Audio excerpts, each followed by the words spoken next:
On va revenir sur cet entretien avec vous, Emmanuel Capus, et d'abord sur la question des finances, du budget, puisque le Sénat attaque l'examen de ce budget. Michel Barnier qui dit qu'il utilisera probablement le 49.3. Est-ce que du coup, il n'y a pas un peu de façade à dire que lui, il laisse le débat parlementaire se dérouler? Non, je pense que ça s'est pour l'instant plutôt bien passé. Moi, je trouve quand même bien plus favorable le fait qu'il n'y ait pas eu de 49.3 à répétition à l'Assemblée nationale. Ils sont même allés jusqu'au bout du vote, avec un vote évidemment qui est décevant, puisque c'est quand même la première fois que l'Assemblée nationale ne vote pas la première partie du projet de loi de finances. Mais au moins, il y a eu un débat jusqu'au bout, un vote, et ça arrive au Sénat avec justement des débats qu'on va pouvoir avoir complets, puisque le Sénat, pour la première fois, va voter sur le texte du gouvernement et sans les amendements de l'Assemblée nationale. Et donc, du coup, on va avoir un travail encore plus intéressant que les autres années. C'est intéressant déjà en général, mais là, avec un impact peut-être plus fort sur le texte final. Donc, je trouve que c'est plutôt, au niveau de la démocratie, plutôt bien. Mais vous dites le vote de l'Assemblée, il est décevant. Vous attendiez un autre vote, un accord aurait pu être trouvé entre la gauche, la droite et le camp présidentiel? Non, ce qui est décevant, c'est qu'il y a eu 35 milliards d'impôts en plus. Et au final, forcément, on arrivait obligatoirement sur un vote négatif. Parce que, heureusement, il y a quand même encore une majorité de gens raisonnables, même à l'Assemblée nationale, qui ont décidé que ce n'était pas possible d'augmenter autant les impôts. Mais bon, on verra. Pour répondre très clairement sur votre question du 49.3, il y a encore une toute petite fenêtre qui permettrait de trouver un accord en CMP suite à un texte adopté au Sénat, en commission mixte paritaire, 7 sénateurs, 7 députés, qui permettrait peut-être de trouver un accord et peut-être d'éviter un 49.3, même si je partage l'opinion de Michel Barnier, ça va être très compliqué d'éviter ce 49.3. Mais de trouver un accord, c'est possible, quitte à après prendre le risque que cet accord soit rejeté à l'Assemblée où la majorité se joue à très peu. C'est, je pense, ce à quoi on va s'employer au Sénat, dans le socle du Sénat. On va essayer de faire en sorte de trouver quelque chose qui puisse être accepté à la fois par le gouvernement et par l'Assemblée nationale. Alors justement, au Sénat, le texte est arrivé au Sénat. On a entendu notamment le rapporteur général du budget, Jean-François Husson, LR, fixer quelle serait sa ligne. Il y a une trentaine d'amendements. Est-ce qu'il y a un accord qui a été trouvé au sein de la majorité sénatoriale entre les LR, le Centre, le groupe Horizon et le groupe Renaissance? Pas encore. On apprend à travailler ensemble. Hein. Il y a une partie qui avait l'habitude de travailler ensemble. Là, le socle est quand même beaucoup plus large qu'avant. Donc il y a des premières réunions qui commencent, notamment entre les présidents de groupe. Il y a eu aussi une première réunion entre tous les rapporteurs spéciaux et pour avis de la commission des finances et de toutes les commissions. Donc ça, c'est très nouveau. Moi, ça fait 7 ans que je suis au Sénat. J'avais jamais connu ça. Donc on apprend à travailler ensemble. On a une habitude de dialogue et de construction collective du budget au Sénat qui n'est pas du tout la même qu'à l'Assemblée nationale. Donc on a l'habitude de travailler ensemble. Donc je suis assez confiant sur le fait de trouver des solutions dans le prochain projet de loi de finances avec des gros enjeux. Parce qu'en plus, le projet de loi de finances tel qu'il est arrivé était quand même un projet de loi d'urgence qui a été fait en toute rapidité à Bercy en réalité. Et donc on voit bien qu'il y a quand même il y a à la fois des marges de manœuvre et il y a surtout des obligations de l'améliorer ce budget. Mais il y a une volonté de travailler ensemble. Ça veut dire que le socle commun, il marchera mieux qu'à l'Assemblée nationale? Parce que là-bas, ça n'a pas été une franche réussite. D'abord, au Sénat, le socle commun, il est extrêmement majoritaire. Ce qui n'est pas le cas à l'Assemblée. Donc ça aide. Et en plus, on a une culture du dialogue, une culture de la façon de travailler ensemble qui est particulière au Sénat. Si vous n'avez pas encore trouvé d'accord, ça veut dire qu'il y a des points qui bloquent, sur lesquels vous n'êtes pas d'accord. Quels sont ces points bloquants? Il n'y a pas de points bloquants. Vous savez que le budget, il est arrivé très tardivement au Sénat. Il y a juste des discussions qui commencent. On va avoir forcément des points d'attention qui ne sont pas forcément les mêmes en fonction des groupes. Mais en commission des finances hier, tous les amendements du rapporteur général Jean-François Husson ont été adoptés. Alors, quels sont les points de vigilance et les points sur lesquels votre groupe, le groupe Les Indépendants, qui contient les sénateurs Horizon, va particulièrement s'attacher? Nous, on est extrêmement attentifs au fait que la promesse initiale, qui est de faire beaucoup plus de baisse des dépenses que d'augmentation ponctuelle des impôts, soit tenue. Donc on est vigilant là-dessus. Plus, ce qu'on préfère, c'est des baisses des dépenses, de l'État notamment, principalement, en priorité, et le moins possible d'augmentation d'impôts. Et si augmentation d'impôts il doit y avoir, elle doit être ponctuelle. Ça, c'est vraiment notre priorité. Donc, plus de baisses de dépenses que ce qu'il y avait dans le texte initial de Michel Barnier. Oui. Sur quel point notamment? Ça, on le partage avec Jean-François Husson. Moi-même, en tant que rapporteur spécial des crédits de travail-emploi, j'ai proposé des baisses très importantes, notamment pour mieux cibler l'apprentissage. Et ce qu'on propose, les indépendants, c'est sans doute de compenser les augmentations, les améliorations qu'on va apporter, notamment vis-à-vis des collectivités locales, parce qu'aujourd'hui, la proposition du gouvernement n'est pas acceptable, mais on y reviendra sans doute, et de les compenser par la baisse sur l'ensemble des crédits non régaliens, donc hors armée, hors justice, hors police, hors santé, hors éducation nationale. Et nous, ce qu'on propose, c'est qu'il y ait un regard extrêmement précis sur ces crédits de toutes ces missions et qu'on baisse au moins de 3 ou à 2% en fonction des débats que nous aurons, des discussions que nous aurons, pour que sur l'ensemble des autres crédits, l'ensemble des autres ministères, nous baissions raisonnablement, un peu à l'image de ce que demande aujourd'hui le gouvernement pour les collectivités territoriales.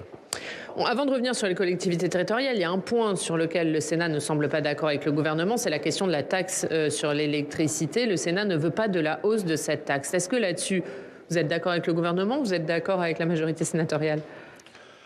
Ça, on en discutera. Ça fait partie justement du débat général, de l'équilibre général, parce que c'est un coût extrêmement élevé.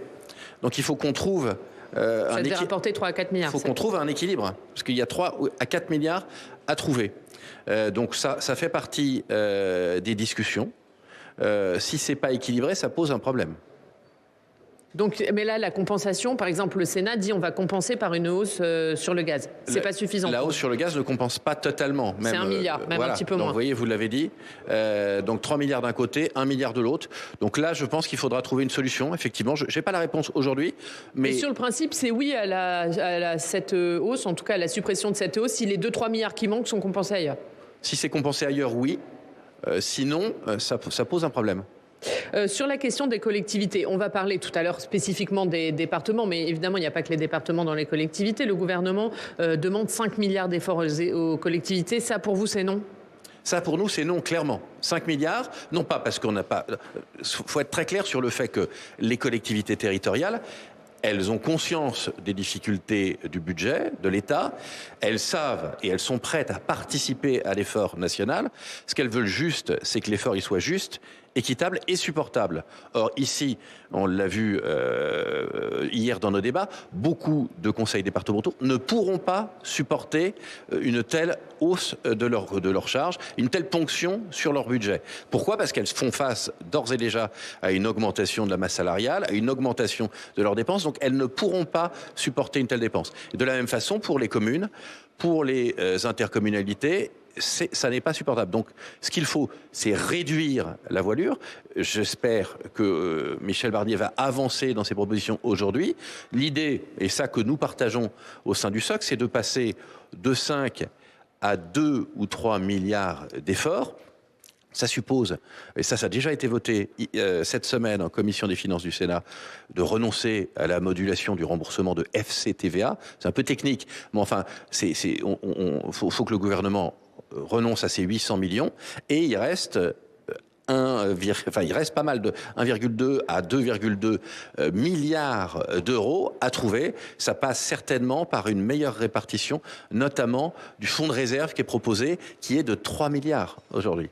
Meilleure répartition, ça veut dire quoi du coup ? Déjà moins, et un effort plus équitablement réparti entre les collectivités, à mon sens. On va revenir sur les départements, mais dans 4 jours, dans 3 jours même maintenant, s'ouvrira le congrès des maires. Les maires, ils disent c'est le congrès de la colère, et si ça continue, les prochains gilets jaunes, ils seront en écharpe tricolore. Vous l'entendez, cette colère, et est-ce que le gouvernement y répond suffisamment ? Moi, j'entends très très bien cette colère. C'est pour ça que j'ai cité d'ores et déjà, c'est pas parce qu'on est au congrès des départements que j'oublie les communes. D'ailleurs, je regrette, c'est dommage que les départements et les communes en ce moment, et les régions je dirais une fluidité de dialogue moins élevée que d'habitude. Territoire uni, c'est plus très uni. On n'en entend plus beaucoup parler, vous avez noté.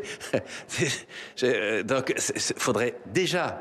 Sur la méthode, je pense qu'il faudrait d'abord effectivement que, en plus c'est des associations qui sont gérées toutes présidé en tous les cas par le socle commun. Donc le minimum, ça serait que tout le monde se parle. Enfin, pas les régions qui sont présidées par Gérald Delga, socialiste. Vous avez raison. Bon, enfin, on a l'habitude de travailler ensemble. Donc il faudrait d'abord se parler, se mettre d'accord sur des propositions uniques au gouvernement et ensuite que le gouvernement écoute les propositions des collectivités. C'est très exactement ce qu'a proposé le président Larcher et ce que je partage. D'abord, on discute entre nous et ensuite on propose au gouvernement, on se met d'accord et ensuite on propose au gouvernement les solutions qui nous paraissent les bonnes et ça peut passer notamment par des amendements sénatoriaux.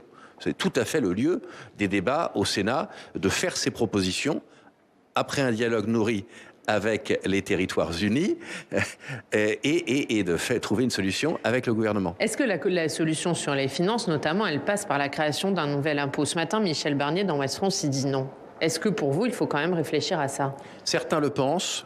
Évidemment, j'entends les collectivités, les maires, les présidents de conseils départementaux qui regrettent de ne plus pouvoir lever l'impôt, et notamment avec la suppression de la taxe d'habitation. C'est un vrai souci, ça. Ça a été une erreur. Ça a été très bien pour les Français, puisqu'en fait, ça a été vraiment une vraie baisse de charges fiscales pour les Français. Ça a été très bien pour l'État, puisque on a une pression fiscale dans ce pays qui est déraisonnable. En revanche, évidemment, pour les collectivités territoriales, ça prive les collectivités territoriales d'un levier fiscal, et c'est un vrai problème aujourd'hui. Malgré cela, je pense que ça n'est pas la solution de recréer un nouvel impôt. Je partage en cela ce qu'a annoncé Michel Barnier ce matin. Arrêtons de matraquer les Français fiscalement et trouvons d'autres solutions. Et pour moi, les solutions, elles passent d'abord par la baisse de la dépense publique et d'abord par la baisse de la dépense publique de l'État. On va revenir sur les finances des collectivités dans quelques secondes avec Florence Dabin, mais d'abord un mot sur deux sujets d'actualité qui sont d'ailleurs à la une de la presse régionale ce matin. D'abord la crise agricole, puisque les agriculteurs ont annoncé qu'ils allaient relancer leur mouvement, notamment la FNSEA et les jeunes agriculteurs. Ce sera à partir de lundi. Alors il y a plusieurs sujets. Il y a la question de l'accord sur le Mercosur qu'ils réfutent, tout comme le gouvernement et tout comme Emmanuel Macron. Il y a aussi la question de leurs conditions de travail, de leurs revenus, de la simplification des normes. Est-ce que le fait qu'on en soit encore là, un an après leur premier mouvement, c'est quand même un échec pour le camp présidentiel? Ce qui est certain, c'est que moi, je comprends la colère des agriculteurs. Ils ont un métier extrêmement difficile, vous l'avez dit, avec des contraintes quotidiennes de plus en plus dures, des normes extrêmement complexes, une pression de l'administration qui est totalement déraisonnable. Et en plus, il y a un certain nombre de promesses qui leur ont été faites il y a un an, pour régler un certain nombre de ces problèmes, qui n'a toujours pas vu le jour, puisque, en raison de la dissolution, le projet de loi d'orientation agricole n'a pas pu être voté. Il devrait être voté depuis longtemps, et il n'a pas pu être adopté. Donc, il faut, et le projet de loi d'orientation agricole va revenir, et en plus, au Sénat, comme le projet de loi d'orientation agricole n'est pas complet et ne résoudra pas tout, il y a une proposition de loi que j'ai co-signée, qui est co-signée par l'ensemble des groupes du socle commun, la proposition Duplon-Menonville-Louot, qui va arriver très rapidement au Sénat le 17 décembre prochain et qui va résoudre un certain nombre de problèmes supplémentaires, notamment sur les contraintes qui pèsent sur les agriculteurs, pour les assouplir, pour les supprimer. Et donc tout ça, moi je comprends, ça fait longtemps qu'il y a des promesses qui ont été faites. Maintenant, il est temps de les tenir parce qu'en plus, avec les difficultés climatiques, avec le Mercosur qui arrive et qu'on a rejeté massivement, l'ensemble une très très large majorité des sénateurs ont signé une tribune contre le Mercosur. Il y a une volonté du gouvernement également contre le Mercosur. Mais est-ce que ça suffira? Est-ce qu'aujourd'hui la France elle pèse encore suffisamment à Bruxelles pour peser et pour empêcher la signature de cet accord? Je l'espère. Et en plus, le fait d'avoir Michel Barnier à la tête du gouvernement, qui pour le coup est un des meilleurs experts français du fonctionnement de la Commission européenne, c'est un atout incontestable. Bon, mais il y a quand même une responsabilité du gouvernement et d'Emmanuel Macron sur le fait qu'on en soit encore là un an après et que ce mouvement reparte. Il y a une responsabilité de la dissolution principalement. Quel choix d'Emmanuel Macron. Sinon, on aurait déjà au moins voté un texte qui pourrait améliorer la situation. Si vous voulez me faire dire que la dissolution était une drôle d'idée, je vous confirme que c'était une drôle d'idée. L'autre sujet de l'actualité et à la une de la presse régionale, c'est le procès des assistants parlementaires du Rassemblement national et les peines requises contre Marine Le Pen. 5 ans de prison et 5 ans d'inéligibilité. Et ce point fait débat au sein de la classe politique. Gérald Darmanin, notamment, département a fait un tweet pour dire justement que Marine Le Pen, on la combat dans les urnes, et que c'est pas à la justice de décider. Vous le comprenez, ce tweet, il était opportun ? Je sais pas. Moi, je suis sénateur. Je fais extrêmement attention au respect de la séparation entre le pouvoir législatif, le pouvoir exécutif et puis l'autorité judiciaire. Lui, il est député, il aurait dû en faire de même. Je crois qu'il faut faire attention à ça. Et ensuite, et surtout, en tant qu'avocat pour le coup, parce que je suis avocat de métier, des réquisitions, c'est des réquisitions. C'est la volonté du procureur et seul le juge, dans quelques semaines, nous dira, lui, et puis en plus, les juges quand même, ont l'avantage de connaître le dossier. 7 semaines de débat. Nous, on ne connaît pas le dossier. On n'a pas participé au débat. Je trouve que la presse n'a pas relaté énormément les débats, moins que d'autres procès en tous les cas, et moins que je m'y attendais, les débats qui ont eu lieu devant le tribunal correctionnel. Donc on est incapable. Je crois qu'effectivement, il ne faut pas commenter d'abord des réquisitions et également des décisions de justice sans connaître le dossier. Donc on verra bien. On verra bien quelles seront les peines qui seront infligées et je reviendrai avec grand plaisir pour peut-être vous donner mon avis sur les peines, si j'ai un peu accès au dossier, parce que c'est très compliqué quand même de commenter une décision sans avoir accès au dossier. Je constate quand même que Madame Le Pen trouve que les sanctions qui sont proposées sont extrêmement lourdes, que d'habitude elle trouve que la justice pénale est plutôt laxiste. Donc il y a un paradoxe qui est relativement amusant. Allez, on va parler de l'actualité des départements et du vôtre. On accueille la présidente du département de Maine-et-Loire. Bonjour Florence Dabin, merci beaucoup. Bonjour. Merci d'avoir accepté notre invitation et de nous rejoindre sur ce plateau. Avec Emmanuel Capus, on va parler des finances des départements et de ce que vous attendez de Michel Barnier. Mais d'abord, l'actualité dans votre département de Maine-et-Loire, c'est une actualité sociale, une triste actualité sociale, puisque vous êtes directement impacté par la décision de Michelin de fermer certaines de ses usines, dont celle de Cholet. On imagine que c'est un choc, évidemment, pour vous deux, mais est-ce que c'est une surprise ? Écoutez, je suis choletaise depuis toujours, donc ça fait déjà un temps certain qu'on entend cette triste musique qu'à un moment donné, l'usine Michelin à Cholet va fermer. Immédiatement, ce qui est important à saluer, c'est que nous avons une mobilisation. On a échangé avec le sénateur Capus, par ailleurs conseiller départemental, sur justement comment on pouvait travailler ensemble, également avec monsieur le préfet, avec d'autres collègues élus locaux et régionaux. Alors oui, ce n'est pas une surprise, mais ce qui est important, c'est de témoigner de notre soutien à toutes les familles qui travaillent au sein de Michelin. Et je pense également aux entreprises sous-traitantes. On n'en parle pas tant que ça, mais depuis le début, je tiens à les associer à ce qui est quelque part une tragédie. Tragédie pour ces familles, tragédie pour le bassin de vie du Choletais, parce qu'à côté de ça, on a quand même des familles qui ont déjà connu ça à La Roche-sur-Yon, qui ont fait suivre leur famille à Cholet. Et malheureusement, le scénario se répète. Alors oui, on le vit avec gravité, mais avec soutien, puisque immédiatement, les équipes du département de Maine-et-Loire, certes, nous n'avons pas la compétence économique, pour autant, collectivité de proximité, collectivité des solidarités, on a déjà un lien étroit, puisque j'ai échangé avec la direction, j'ai échangé avec les organisations syndicales, pour qu'il y ait ce lien direct entre les assistantes sociales et les services du département pour accompagner aussi les familles à notre niveau. Mais ça veut dire que l'impact social, il serait au-delà des salariés de Michelin. Vous l'évaluez à combien si on compte les sous-traitants également ? C'est compliqué au moment où on parle d'identifier l'ensemble des sous-traitants concernés. Dans tous les cas, grand nombre de familles, des couples qui sont impactés. Et puis je rappelle, il fait bon vivre dans le Choletais. Donc c'est autant de familles qui ont envie de continuer à pouvoir accompagner leur enfant à l'école, au collège, au lycée. Il y a une dynamique économique qu'il nous faut protéger. Et puis encore une fois, c'est un savoir-faire français qu'il nous faut protéger. Donc s'il y a un message essentiel, c'est surtout que Michelin accompagne la totalité de ses salariés. On se bat en ce sens. Je salue la venue immédiate du ministre monsieur Ferracci, qui a aussi, avec monsieur le préfet, ministre de l'Industrie, tout à fait, qui a immédiatement rassemblé à la sous-préfecture de Cholet l'ensemble des politiques, des organisations syndicales, des temps privilégiés avec les uns et les autres, pour dire, avant la mi-décembre, j'exige qu'il y ait un comité de pilotage qui apporte des solutions concrètes. Naturellement, Michelin, et vous pouvez compter naturellement à la fois sur la Scholtaise, la présidente du département, pour suivre ce dossier avec, comme à l'habitude, beaucoup d'humanité. Et je sais pouvoir compter sur mon ami sénateur Emmanuel Capus. Emmanuel Capus, qu'est-ce que vous pouvez faire à votre échelle? Est-ce que le gouvernement en a fait suffisamment? D'abord, je partage totalement l'avis de la présidente Dabin. Même si on s'attendait à des décisions, il y a quand même une surprise sur la brutalité de l'annonce avec la fermeture pure et simple du site du jour au lendemain.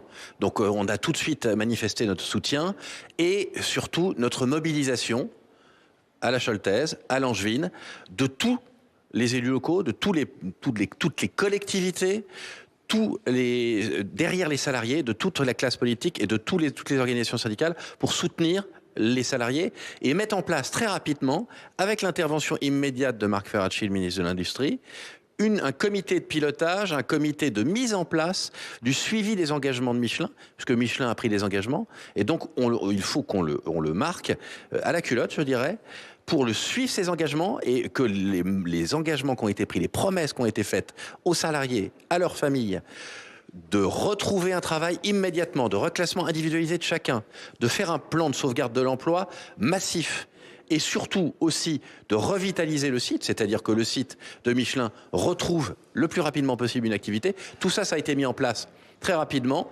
grâce à la présidente Dabin, grâce aux autres collectivités territoriales et grâce à l'intervention immédiate du ministre qui s'est déplacé sur place. Donc c'est ça l'urgence. Et ce que nous pouvons faire, c'est nous mobiliser auprès des salariés et auprès des collectivités pour revitaliser ce site et que chaque salarié retrouve une solution et un travail.